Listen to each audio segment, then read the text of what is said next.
आपका बहुत बहुत धन्यवाद। संवैधानिक schedule tribes third amendment bill 2022। Sir, हम जो बिल ला रहे हैं और ये थर्ड अमेंडमेंट कर रहे हैं कि दूसरी जातियों की जो मांग बहुत सालों से है, जो यही एसटी में थे, उनको फिर से अपने एसटी इसमें लाकर उनको न्याय देने का काम हमारी ये मंत्रिमंडल कर रहा है। उसके लिए मंत्री जी का दिल से बहुत बहुत धन्यवाद करूंगी। शेड्यूल ट्राइब्स के जितने भी लोग हमारे कलीग्स यहाँ पर बोले, सभी ने अपने अपने क्षेत्र के या अपने राज्यों के जितने भी ट्राइबल में रहने वाले आदिवासी भाई बहन हैं, उनकी समस्याओं के बारे में यहाँ बताया। सर, हम भी जहाँ से आते हैं, मेरे क्षेत्र में एक विधानसभा पूरी शेड्यूल ट्राइब आदिवासी भाई बहन रहते हैं, जिनकी पिछले कई वर्षों से बहुत सारी समस्याएं हैं। सर, मनरेगा का अभी यहाँ पे उल्लेख किया गया कि मनरेगा में क्या काम हुआ है, उनके हाथ बांध दिए गए, उनको कमजोर बनाया गया है।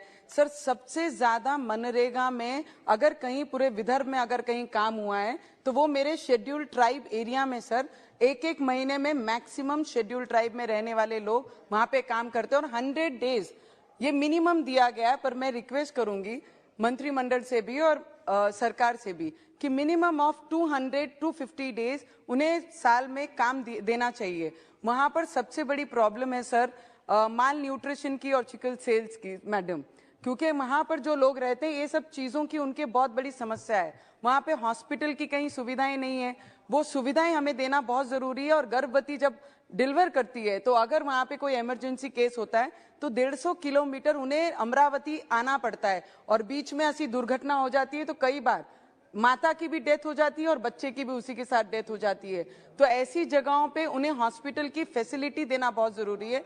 आज भी मेरे क्षेत्र में मैक्सिमम जगह मैडम ट्राइबल एरिया में कनेक्टिविटी नहीं है, टेलीफोन्स नहीं है, इंटरनेट काम करते नहीं है। 108 फोन करने जाए तो 108 फोन एमपी में लगता है। ये सभी समस्या है। उसके साथ एजुकेशन की मैडम बहुत बड़ी प्रॉब्लम है। जितने भी ट्राइबल एरिया, चंद्रपुर हो, हमारा अमरावती मेलघाट का क्षेत्र हो, जहां जहां ट्राइबल्स एरिया होते हैं वहां पर एक तो हमें भाषा की प्रॉब्लम है।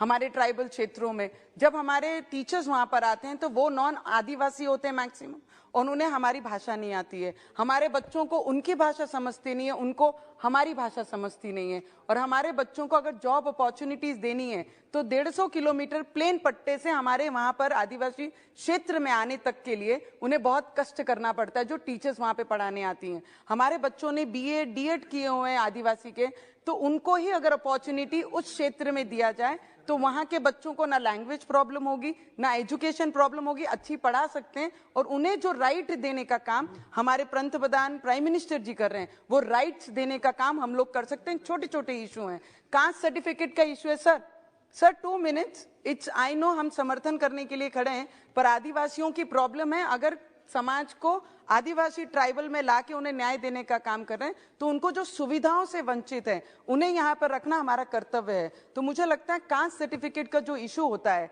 उन्हें उतने दूर से हमारे डिस्ट्रिक्ट लेवल पे आके डीएम से मिलकर चप्पलें घस जाती हैं, तभी भी उन्हें उनकी कास्ट सर्टिफिकेट वैलिडिटी मिलती नहीं है। तो ये छोटी छोटी प्रॉब्लम्स अगर हम सॉल्व कर पाएंगे तो मुझे लगता है हमारे आदिवासी भाई बहनों को बहुत न्याय दे पाएंगे। मैडम मंत्री महोदय यहाँ पर बैठे हैं, उनका पुनर्वसन मैडम, पुनर्वसन जब भी हम वहां पे करते हैं, पहले तो हमारे लोग आदिवासी जंगल छोड़कर बाहर सिटी में आने के लिए तैयार नहीं है।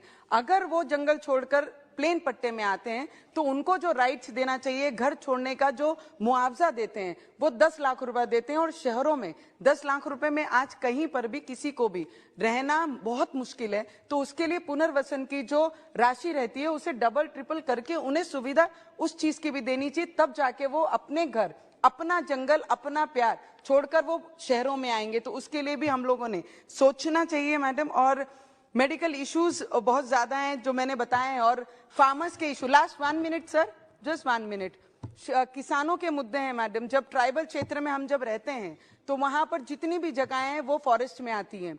फॉरेस्ट से हमको वो दी गई हुई जगहें कि यहाँ पे रहना बसरा करने के लिए आपको इतनी जगह हम देते हैं और उसमें आप खेती कर सकते हैं।